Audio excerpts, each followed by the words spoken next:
the Allied Expeditionary Force. You are about to embark upon the great crusade toward which we have striven these many months.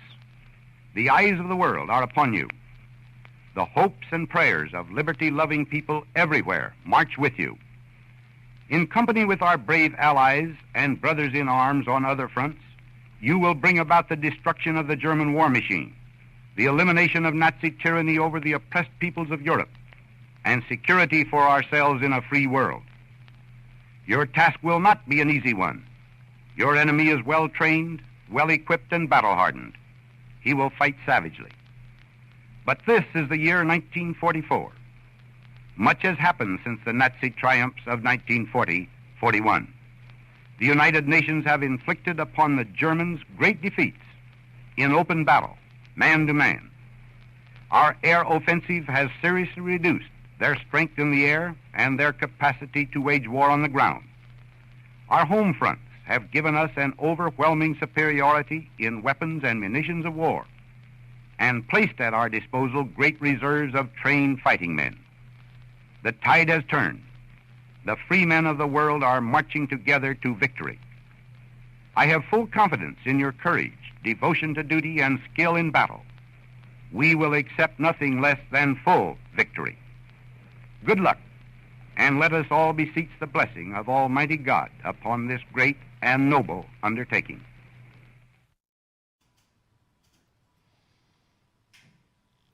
And we're back. I'm your host, BKP. Good morning from the office, North Georgia's only live online morning show. I hope we are running well and everything's going well. You got the thumbs up there. On June 6, 1944, more than 160,000 Allied troops landed along a 50-mile stretch of heavily fortified French coastline to fight Nazi Germany on the beaches of Normandy, France. General Dwight D. Eisenhower called the operation a crusade in which we will accept nothing less than full victory. More than 5,000 ships, 13,000 aircraft supported the D-Day invasion, and by day's end, the Allies gained a foothold in continental Europe. The cost in lives on D-Day was high, more than 9,000 troops. Folks, more than 9,000 Allied soldiers were killed or wounded by their sacrifice, but their sacrifice allowed more than 100,000 soldiers to begin the slow, hard slog across Europe to defeat Adolf Hitler's crack troops. Now, let me say something, okay? I don't want to argue this week about Muhammad Ali. I don't want to take away if you think he was the greatest whatever, okay? I don't want to take that away from you. You do whatever. You freedom. See, on this day in 1944, there was the ability for me to come here in the morning. Took 9,000 troops that morning.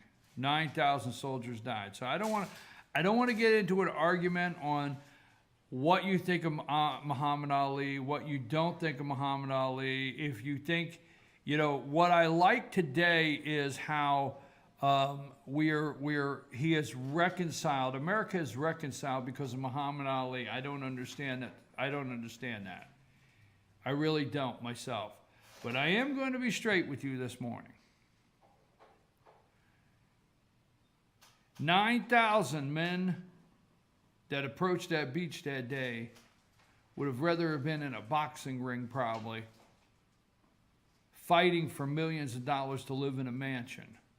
So don't bring your Muhammad Ali and the courage it took for him to go against the draft board. The courage it took for him to say,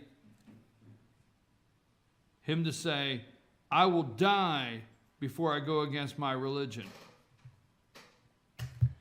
Don't do it. Now, we can sit and argue about Vietnam. We can argue all day long about that. It ain't me. I'm not a fortunate one. I'm no senator's son or whatever. I understand all the songs, okay?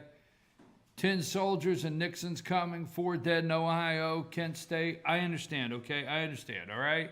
I'm with you there. Long hair, long, beautiful hair. I'm with you, okay? I'm not going to sit here and argue Vietnam with you this morning. But all I'm going to tell you is this is not a joke. I'm not saying this for a joke. Even Elvis went to Germany. Even Elvis went to Germany. Now, Ted Williams. Ted Williams, last man in Major League Baseball to bat 400. You know, they're knocking him out of the park. East side, west side. They're shooting up. Mark McGwire goes from having a neck, this big to having a neck this big. Barry Bonds goes from having this little tiny head to this head you can't. Okay? And they're just swinging, and the baseball jumps out of the park. Sammy Sosa corks his bat. All these things going on. But Ted Williams hit 400, a batting average of 400. Last man to do that. What did he lose? 4 or 5 years of his major league career? Is it 4 years or 5 years of his major league career? Just do a search today and take your time to look for athletes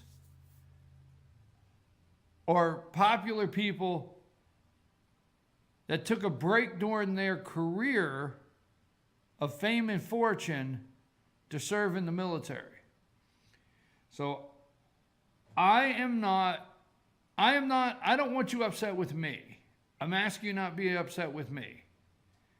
And I won't be upset with you. And if you think he's great and you're going to write all over your Facebook page how great he is and he's the great one.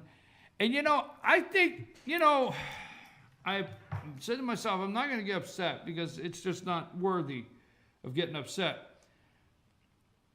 9,000 men on June 6, 1944, would have loved the opportunity to light the flame at the Olympic Games. I mean, I can go through a whole list of and that's this day. That's not World War II and all the other conflicts that we've seen in history of this country. Muhammad Ali wants to talk about, the Vietnamese didn't kick me. They didn't, treat me like a dog. They didn't do this to me. They didn't do that to me. Okay? But this country allowed Muhammad Ali the opportunity to fight for what they believe in. And the only way you can go out today, Bernie Sanders followers, the only way you can go out today, Hillary Clinton supporters, and the only way you can go out today, Trump, Cruz, Libertarian Party, Green Party, the only way you could go out today and fight for what you believe in is because what these men did for you. That's it. Again, we can argue about serving our country and the wars. I see the Facebook pages left and right with the young, now it's a different war, it's a different time. And I see young women, beautiful young women with prosthetic legs. I see, kids blown all apart. And yes, I sit here and I wonder about Iraq and Afghanistan and where we're at today with it. So I do that.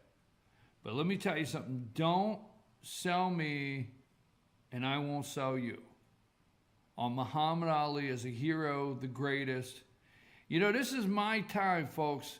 You don't know. These kids getting up today, I am so tired of what we've done to our children. These kids getting up today, they're going to hear these tributes of this great man that stood up for his beliefs, stood up for his religion. Look at what's happening to the Christians that are standing up for their religion today, all around the world. Bangladesh, they get chopped in two, get chopped all to pieces. Look at what's happening all over the world against Christians, including this country here. Well, we're not seeing Christians killed in this country. Persecution at the highest. Let a Christian say anything that they don't believe in gay marriage. Now, I got to go down that road, but let's let a Christian say anything about what they don't believe in, and it's immediately it's a discrimination. Anyhow, folks, I lived in the 70s. I've seen Muhammad Ali, rope-a-dope, float like a butterfly, sting like a bee. I've seen that. Howard Cosell. I was just a little kid. I didn't understand. But you know what? I have too many friends that are veterans. I have too many men and women that have lost their lives, families that have lost loved ones that had to get that phone call. And I'm not going to. So I wanted to make sure this morning that before we got our day started, that you did not confuse me with somebody that went on Facebook to tell you how great Muhammad Ali, Cassius Clay got rid of his slave name. Yeah, he got rid of his slave name. He joined Islam, the religion of Islam. He's a Muslim. Now, it did not take a day, okay? Now, this is just how it is. Now, Cassius Clay's body made it back, also known as Muhammad Ali, to Louisville, Kentucky. He's from Kentucky. At services all over town, they recited Ali's words on religion. Rivers, lakes, ponds, streams, oceans all have different names, but they all contain water, Ali once said. So do religions have different names and they all contain truth? At a Sunday evening memorial at the Louisville Islamic Center, speakers from many faiths, Muslim, Christians, Catholics, Jews, lamented that Ali's death came at a time when political rhetoric is getting more divisive. Folks, Bernie Sanders immediately came out and carried the water for Hillary Clinton. See, Hillary couldn't come out first. Bernie Sanders immediately came out, attacked Donald Trump, and said, don't call this man your friend. Don't call him your friend. At the same time, you want to ban Muslims. Listen to me, folks. This is set up. I mean, please forgive the way I'm coming across, but I don't believe in putting anything out here that's just not pure truth. Muhammad Ali dies. It was a Friday night. And I'm telling you, there's campaign staffers. You don't like this. You don't want to hear this, but I'm telling you right now, there's campaign staffers that went into Hillary and said, guess what? Muhammad Ali died. We now have the peaceful Muslim example. Folks, Bill Clinton, seriously, Bill Clinton is going to be a speaker at Muhammad Ali's funeral. They're going to spend at his funeral all day telling you how the Muslim religion in America and how bad you and I have it wrong. That there's peace-loving Muslims in America. That there's... Where was Ali's statements? Maybe they're out there. But that's what they're going to do. That political rhetoric is getting more divisive. They did not mention Republican presidential candidate Donald Trump by name, but the reasons for the theme were clear. The Republican presidential candidate said he would temporarily ban all Muslims from entering the United States at a proposition Ali used one of his last public statements to rebuke. When the clamor of the disaffected targets those considered other, we need someone to cry out that people are not born other or make them other. Okay? I'm telling you now, folks, this week will be Peaceful Muslim Week in America. I wanted to give it to you first. You're going to hear it all week long. Bill Clinton will go to this funeral. I'm telling you now, Bill Clinton will go to this funeral for Muhammad Ali, and he will make the biggest deal on why, banning Muslims. There will not be one time that there will be any discussion of Muslim refugees coming into this country that have tuberculosis. There will not be one discussion of anybody coming into this country that have any disease. There's two things you need to look for before I go to break in the next couple weeks. The media will burn up the TV with the Zika virus and Rio. I'm serious, man. I mean, the Zika virus and Rio will be all they can talk about. And this week is Peaceful Muslim Week in America. I'm telling you. But I want to make sure before we go to break, if you're out there and you love Muhammad Ali and you think he's the greatest and you think it was so heroic that he stepped up and went against the draft board in this country and fought against fighting for his country, and he ended up living in a country that provided him millions and millions of dollars, lived in mansions, TV shows, everything.